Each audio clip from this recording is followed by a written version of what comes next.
So I finally took Synchro Locos, and oh my god, I was so excited. It was so much fun, dude. So the new edition was this guy, of course, right? So you saw the build, the previous bus I sent you guys, and I uploaded a few days ago, talking about this guy and how good this guy is and what it provides for the deck, and it was amazing. The deck did everything I expected it to, and but it was a minor like what if type of thing. It was unknown territory because I changed that build right the night before because I wasn't sure, and I was like, okay, well let's try. It should work. It just seemed like it should work, and then I ended up trying it. So then I this is the same. The ratios are here, the same thing. The only difference is I maxed this little guy out. This guy is getting expensive, man. For it being a rare, like it's just crazy. Okay, so I changed this because this guy is crucial. You do not want to banish it off desire, so I needed to hire the card to reduce that possibility. And since you maxed out the other card as well, Carrier, opening up Carrier on this is still combo, so it's not so bad. And it just gives you another way to protect your extra monster zone, which is amazing.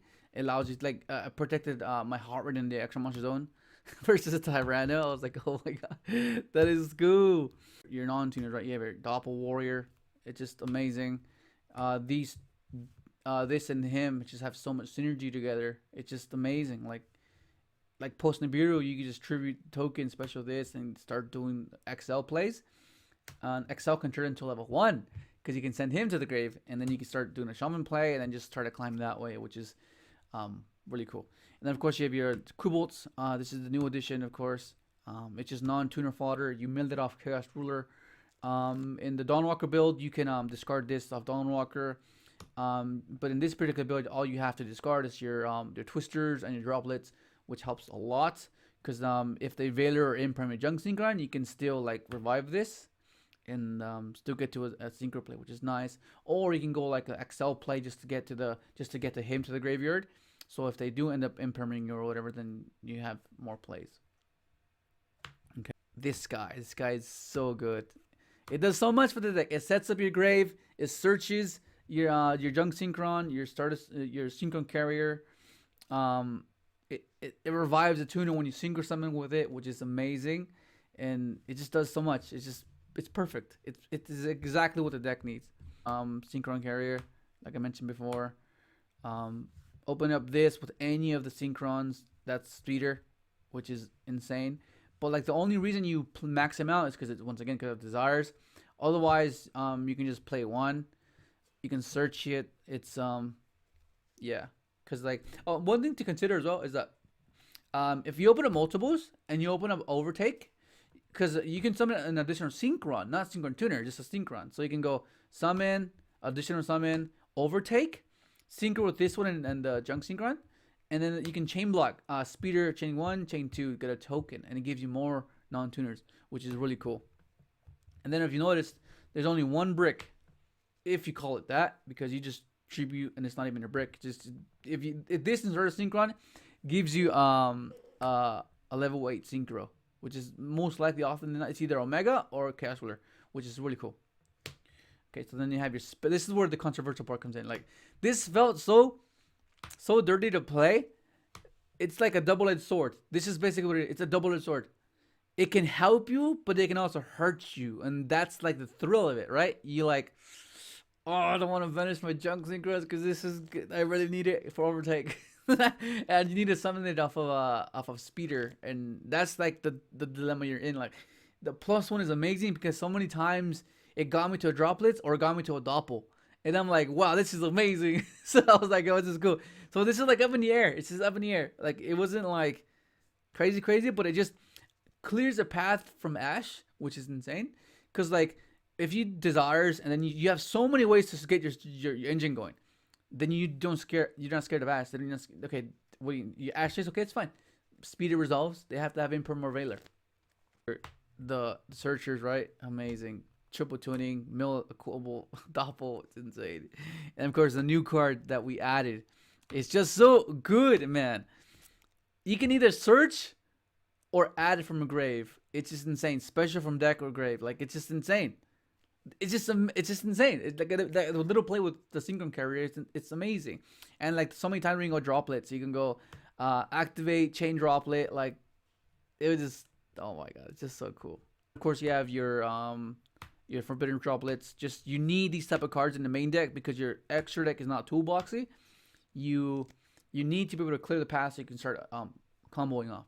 And these do just that. You discard Cool Bolt, discard. You have so many things you want to discard, like so many things. You don't mind them in the graveyard, which is really good. If you want like a budget version, you can main deck Dark Ruler, but like this is just the discard is really nice. One of the powerful one of Rhoda, Illumination, Foolish Burial, 1-for-1. The only reason you're playing 1-for-1 is because you max out Cyber Synchron. Otherwise, you don't need to play it. Because you like if you open up Cool Bolt and this, that's combo, right? That gives you your Cyber Synchron, and you can change the level of Cool Bolt, make it into level 4, and then you make a speeder that way. And then of course you have your Monster Reborn, Trigger Doppel is always good.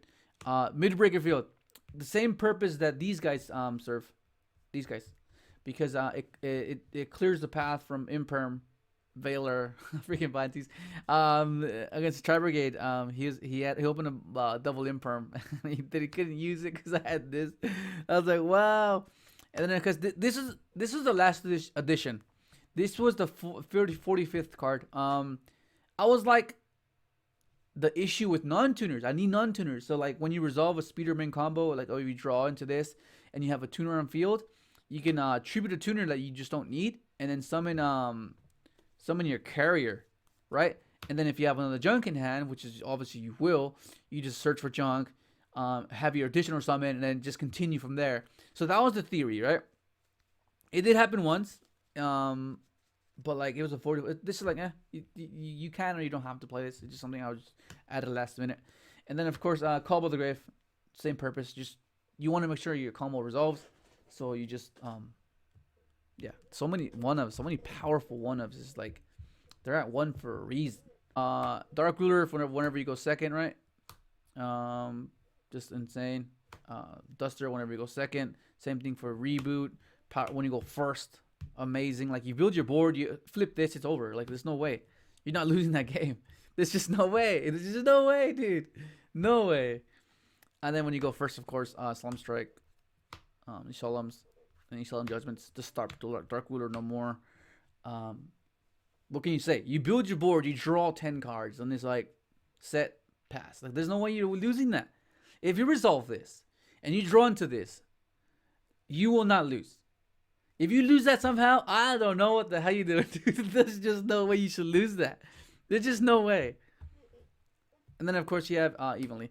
I rarely cited this in, but it's just to build and to break any board, because this and droplets break any board, which is insane. Like any board. And then the extra deck, which is quite important.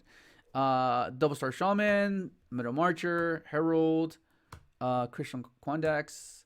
This is debatable, but it did come in handy. XL Synchron, Junk Speeder, MVP, Junk Warrior for the overtake because you need it.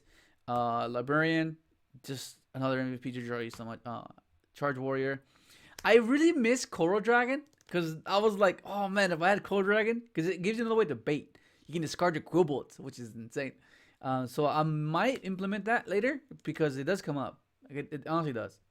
Then you build the board, right? You have your Dragster, Omega, MVP, Cash Ruler, Crystal Wing, Ryan, thank you Ryan, Abyss, and then of course your Salad Warrior. In round 1, Drytron, I didn't know what I was playing against, so I wasn't sure. But if I knew, I would have gone Herald. But like I ended up with like a Dragster, a Crystal Wing, Librarian with the Droplet and a Twister set, just in case it was against a backrow deck. Then I can just go, okay, when he sets, I'll just pop everything and just even the playing field. But he started comboing off, and he tried to bait my stuff. And then once he had 3 monsters in the field, I went XL effects and it made this, and just nukes his board, and which is over. I was like, wow, that was so cool. Oh my god, oh shit. Okay, it's getting kind of long now, but that's basically the build. Once again, desires, I'm still undecided about it. It's like a double-edged sword, like I said. I'm not too sure. But it didn't do so bad. It wasn't bad. It wasn't like awful. It was just pretty cool. But of course, you just have this anxiety that I don't want to banish all my stuff. Okay, so it was 5 rounds of Swiss, and then top 8. So round 1, Drytron. Round 2, Tri Brigade. Round 3, Dragon Link. Round 4 was a savage freaking Michael playing trains, just destroying everyone, just OTKing. Going second, OTKing. Like, okay. And then 5th was Tri Brigade. Pretty sure yeah. And then top 8 was Drytron, and then top 4, which is where I got knocked out, was against Kalen. He's playing Dino. And game 1, he just like opened up so bad. I'm like, I was like, dude, you dead, man, you dead. So he just scooped game 1. Game 2, he does his whole board, and I try to like do stuff, and I just I can't. I just scoop. And then game 3, I go first, and I'm like, oh my god, no, not like this. It's the first time I bricked all day. So I got knocked out. I was like, oh my god, but it was so fun. But going forward, just I like the what the deck did. Like it did everything I hoped for, everything I intended to do. But there are some minor tweaks I want to do for sure. So I'll be updating it.